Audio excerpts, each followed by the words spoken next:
Arcane के पहले season में मोस्टली दो बहनों वायलेट फी और वायलेट जिंक्स की कहानी पर फोकस किया गया है, जिनके कॉम्प्लिकेटेड रिश्ते पूरे शहर की तकदीर को बदल सकता था। एक लंबी सी ब्रिज शहर को और बिल्टोवर के लोगों को दो बड़े हिस्सों में बांट रही थी। एक तरफ था नॉर्थ साइड, जो अमीर व्यापारी, सेटिस और एरिस्टोक्रेट से भरा हुआ था, और दूसरी तरफ था सदर्न अंडर सिटी, जो गुंडे, ट्रैफिकर्स और बागियों से भरा हुआ था। एक गवर्निंग बॉडी जिसमें साथ साथ हमें काउंसलर्स होते हैं, शहर के लिए बड़े फैसले लेती है, और एक पुलिस वालों की टोली जिसे इन्फोर्सर्स कहा जाता है, उनसे लॉ और ऑर्डर मेंटेन किया जाता है। जैसे ही सीरीज शुरू होती है, हम मिलते हैं एक रेवोल्यूशनरी लीडर वेंडर से, जो अंडर सिटी के लोगों के हक के लिए लड़ता था और उन्हें हर हालत में प्रोटेक्ट करना चाहता था। एक लड़ाई के दौरान ब्रिज पे वेंडर का सामना दो छोटी लड़कियों वी और पाउडर से होता है, जिन्होंने अपने माँ बाप को उस विद्रोह में खो दिया था। इन दोनों की सरलता देखकर वेंडर अपने हथियार डाल देता है और उन्हें अपनी गोद में उठाकर लड़ाई से मीलों दूर शांति की राह पर निकल पड़ता है। पर जैसे कहा जाता है, शांति बड़ी लंबे समय तक नहीं टिकती। कुछ सालों बाद एक टीनेजर वी और छोटी पाउडर अपने अनाथ दोस्तों क्लेगर और माइलो के साथ नॉर्थ साइड की एक पेंट हाउस वर्कशॉप को लूटने का प्लान बनाते हैं, जो एक काउंसिल मेंबर कैसेंड्रा का था। उसने ये जगह एक पैशनेट साइंटिस्ट जेसीस को दी थी, जो बिना एकेडमी के परमिशन के आर्केन मैजिक को साइंस के जरिए क्रिएट करने की कोशिश कर रहा था। जेस के बचपन में एक जादूगर ने अपने आर्केन मैजिक के जरिए उसकी और उसकी माँ की जान बचाई थी, और तब से वो इस मैजिक के प्रयोग से ऑब्सेस्ड हो गया था। एकेडमी में बढ़ते हुए चीज ने एक अनस्टेबल मैजिक क्रिस्टल बनाया था, जो पाउडर उसके वर्कशॉप में ढूंढ लेती है और चुरा लेती है। लेकिन जैसे ही वो बच्चे वहाँ से निकलने वाले होते हैं, जेस वापस आ जाता है और घबराहट में पाउडर एक क्रिस्टल को गिरा देती है, जो बिल्डिंग में एक बड़ा धमाका मचा देती है। वो बच्चे किसी तरह वहाँ से निकल जाते हैं, लेकिन जेस पर इल्जाम लगता है कि उसने ऐसे डेंजरस चीजों पर एक्सपेरिमेंट्स किए जो शहर के लोगों के लिए खतरा बन सकते हैं। उसके ऊपर काउंसिल में ट्रायल होता है ताकि उसका भविष्य डिसाइड किया जा सके। एकेडमी के हेड और काउंसिल के सबसे पुराने मेंबर हैबर्टिन ने जेस को कहा था कि वो काउंसिल में मैजिक का जिक्र ना करे, क्योंकि कई सदियों पहले इसे आर्केन मैजिक ने कई सभ्यताओं को बर्बाद कर दिया था, और हाइमरिंग नहीं चाहता था कि बिल्टोवर भी उस चीज का सामना करे।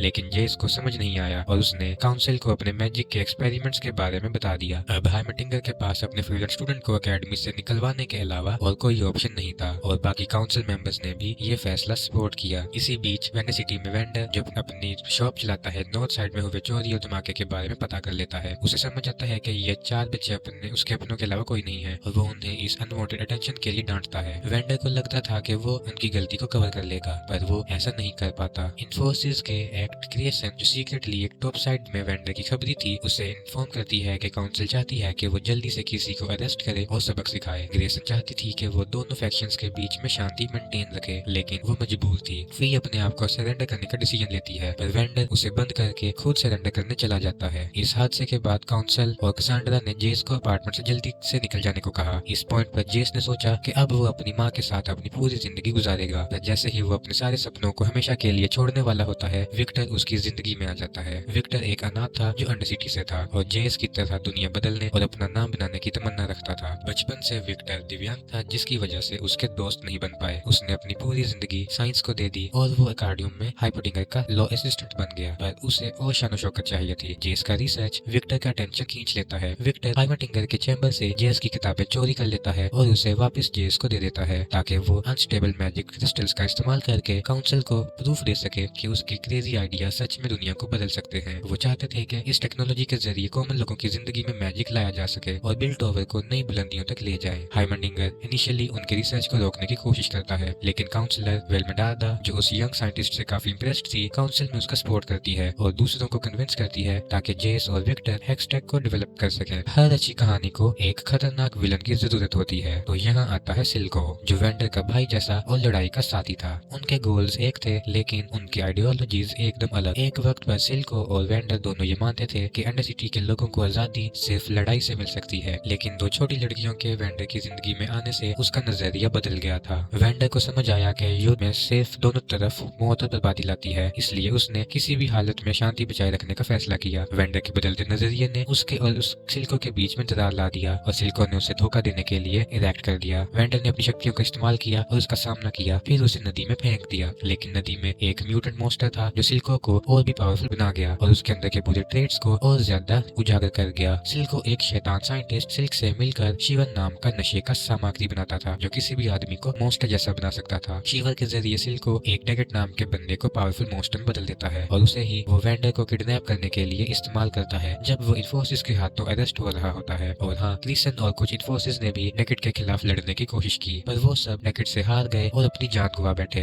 फी ने भी अपने फादर फिगर को बचाने की कोशिश की, लेकिन वो भी अपने मोस्टर के सामने टिक नहीं पाए। जैसे ही वी होश में आती है, वो डिसाइड करती है कि वो वेंडर को बचाएगी, इससे पहले कि कुछ और हो जाए। पाउडर भी उसके साथ जाना चाहती थी, लेकिन वी उसे मना कर देती है क्योंकि मिशन बहुत डेंजरस है और वो पाउडर की जिंदगी को खतरे में नहीं डालना चाहती थी। वी अपनी दोस्त मैकग्रेगर और माइलो के साथ सिल्को के अड्डे पर पहुंचती है, लेकिन वहां जाकर पता चलता है कि ये एक ट्रैप था। ये छोटे बच्चे सिल्को के गुंडों के सामने टिक नहीं पाते और जब वो मोस्टर नेकेड को रोकने की कोशिश करते हैं, तब पाउडर एक मोंकी को एक्टिवेट करती है जिसमें मैजिक क्रिस्टल था, और इससे उस बिल्डिंग में एक बड़ा एक्सप्लोजन हो जाता है जो क्रैगर और माइलो की जान ले लेता है। फी बुरी तरह से जख्मी हो जाती है और वेंडर उसकी जिंदगी बचाने के लिए भागता है, लेकिन सिल्को के आदमी उसे इतनी आसानी से भागने नहीं देते। आखिर में डेकेड वेंडर को बुरी तरह से घायल करता है और उसे ब्रिज से नीचे फेंक देता है, जहां उसके खुले घाव शिवर के कुछ वायर्स के संपर्क में आ जाते हैं जो उसे भी एक मोस्टर में बदल देते हैं। इस बदले हुए वेंडर ने आके सिल्को के लोगों को हरा दिया और वी की जिंदगी बचाई, लेकिन स्ट्रगल में उसने अपनी जान गंवा दी। वेंडर अंत में अपने घाव के कारण मारा जाता है। जैसे ही वी को पता चलता है कि उसके दोस्त और उसके फादर फिगर की मौत पाउडर की वजह से हुई है, वो गुस्से में पाउडर को अपनी जिंदगी का जिंक्स बुलाती है और उससे सड़क पर अकेला छोड़कर चली जाती है। इसी बीच सिल्को पाउडर को वेंडर की लाश के पास रोते हुए देखता है और एक वल्नरेबल पाउडर के पास जाकर उसे तसल्ली देता है, और फी को मार्कस नाम का एक करप्ट इन्फोर्सर जो सिल्को के लिए काम करता था वो किडनैप कर लेता है।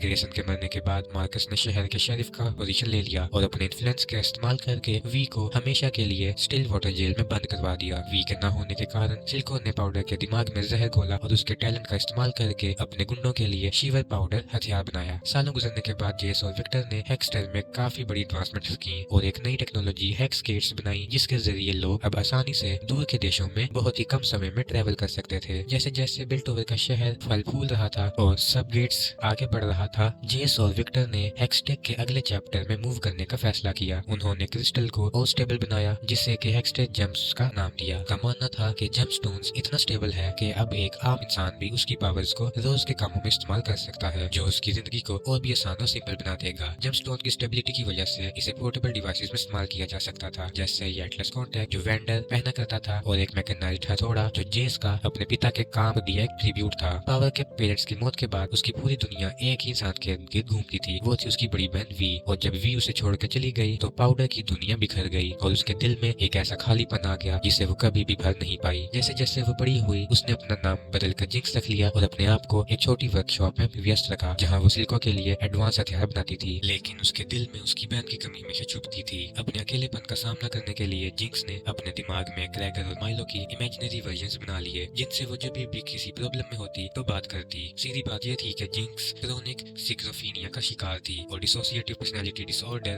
के सिम्टम्स उसमें दिख रहे थे, जिस वजह से उसके आसपास के लोग उसे पागल कहते थे। लेकिन सिल्को उसे समझता था क्योंकि उसने भी अपने भाई वेंडर को खो दिया था, पर उसकी मदद करने के बजाय उसने जिंक्स के पागलपन का फायदा उठाया अपने फायदे के लिए। जिंक्स की मदद से सिल्को ने वेंडर की जगह ले ली और जल्दी अंडरसिटी का अनडिस्प्यूटेड क्राइम लॉर्ड बन गया। उसने शिमर रिफाइनरीज का एक एम्पायर खड़ा किया और इस म्यूटेजन ड्रग को बड़े पैमाने पर स्मगल करना शुरू किया, और क्योंकि नए शेरिफ मार्कस उसका आदमी था, किसी इन्फोर्सर ने कभी सिल्को या उसके इल्लीगल बिजनेस पर हाथ नहीं लगाया। जेस और विक्टर ने शहर के प्रोग्रेस डे पर नए जेमस्टोन का नया इन्वेंशन दिखाने का प्लान बनाया था, लेकिन जैसे ही हाइमटिंगर को इनके नए इन्वेंशन का पता चला, उसने इसे रोकने को कहा, क्योंकि उसे डर था कि अगर ये टेक्नोलॉजी गलत हाथों में चली जाए तो क्या हो सकता है। और वही हुआ जब पाउडर ने उन्हें सेरेमनी के दौरान चुरा लिया। इस वक्त जेस को नहीं पता था कि जिंक्स कौन थी या वो क्या कर सकती थी, लेकिन अपने हेक्सटेक टेक्नोलॉजी की सिक्योरिटी के लिए उसने काउंसिल में एक प्रपोजल रखा कि फिलहाल के लिए हेक्स गेट्स को बंद कर दिया जाए। लेकिन काउंसलर्स ऑस्कर लोसालो, जो इंटरनेशनल एक्सपोर्ट से फायदा उठा रहे थे, एक्स गेट्स को बंद नहीं करना चाहते थे, और इसीलिए जेस के प्रपोजल को बिना डिस्कस किए निकाल दिया गया। अब काउंसलर वेल ने ये आइडिया दिया कि कमेटी जेस को भी काउंसलर बनाए ताकि उसके पास अपने टेक्नोलॉजी को बचाने का पावर और रिसोर्सेज हों। थोड़ी बहस के बाद कमेटी ने जेस को बिल्टोवर का 8वां काउंसलर बनाने का फैसला किया। इसी बीच विक्टर, जो कुछ वक्त से ब्लैकआउट्स का शिकार था, उसने हेक्स कोड बनाने का फैसला किया, एक रैप्टिव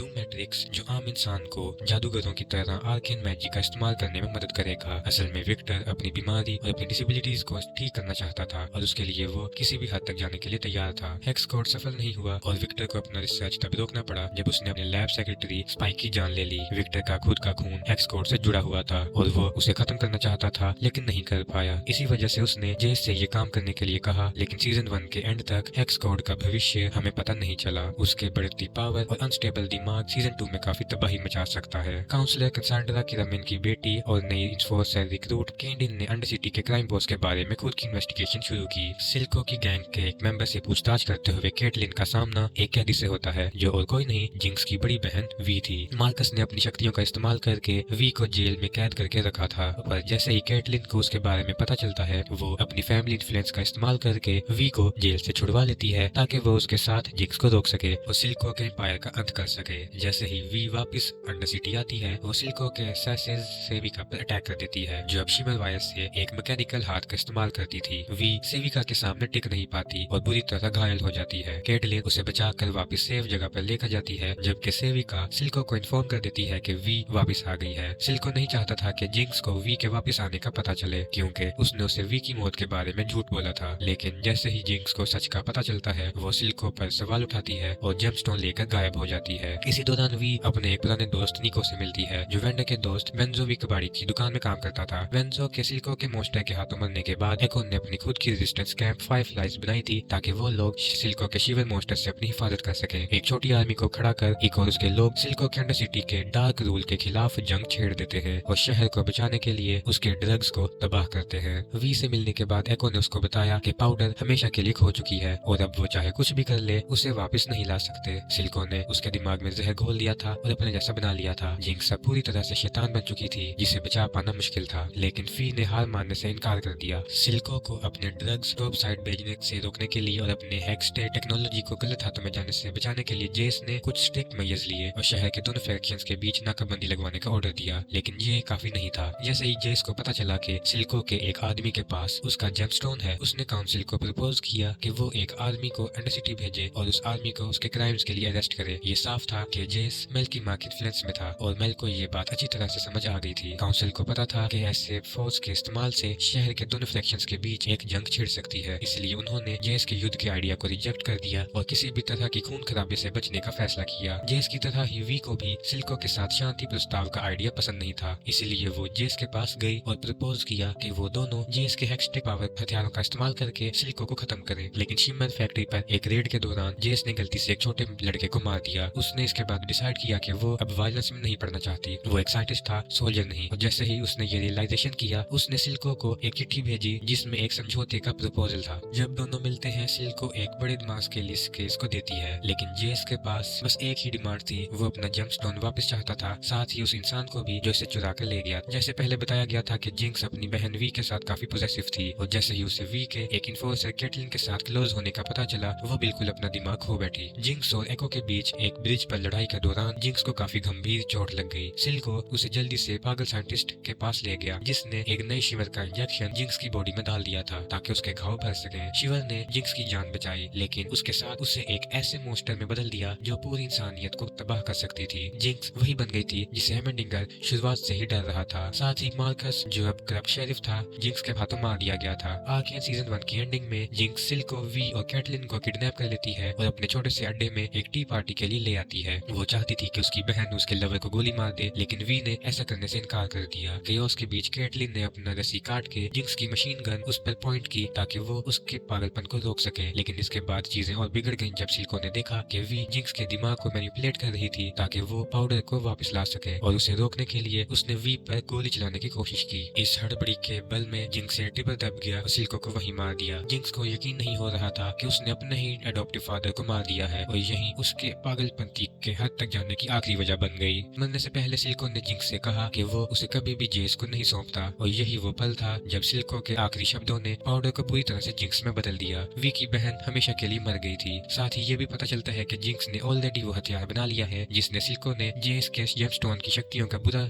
इस्तेमाल करने के लिए बनाने को कहा था। उसने एक शार्क जैसा बनने वाला बजूका डेवलप किया था जो उसे काउंसिल पर फायर किया जब वो अंडर सिटी के स्वतंत्रता का फैसला डिस्कस कर रहे थे। उसी वक्त जेस काउंसिल को बता रहा था कि वो अपना सीट छोड़ना चाहता है क्योंकि वो राज करने के लायक नहीं है। बात यह है कि जेस और विक्टर दोनों ने अपने हेक्सटेक के जरिए कुछ बड़े सपने देखे थे, लेकिन आखिर में अपना रास्ता खो बैठे थे। पर अब वो अपने आप को और धोखा नहीं देना चाहते थे, वो सिर्फ अपनी जिंदगियां इंसानियत के लिए लगाना चाहते थे। इसलिए काउंसिल से निकलने से पहले जेस ने उन्हें एक आखिरी प्रपोजल के बारे में बताया जो उसने सिल्को को ऑफर किया था। जैसे ही कमेटी ने वोट किया, जिंक्स का शिमर वाला मिसाइल बिल्डिंग पर जा लगा जो काउंसिल को तबाह कर गया, और जो दोनों पे देशों यानी पिल्टोवर और नए बने निजाम के बीच एक जंग को भड़का सकता है। इसी के साथ आर्केन का सीजन 1 यहीं पर खत्म हो जाता है। तो दोस्तों, आपको आर्केन सीजन 1 कैसा लगा हमें कमेंट्स में जरूर बताइएगा। अगर वीडियो अच्छी लगी हो तो लाइक करें और चैनल को सब्सक्राइब करें।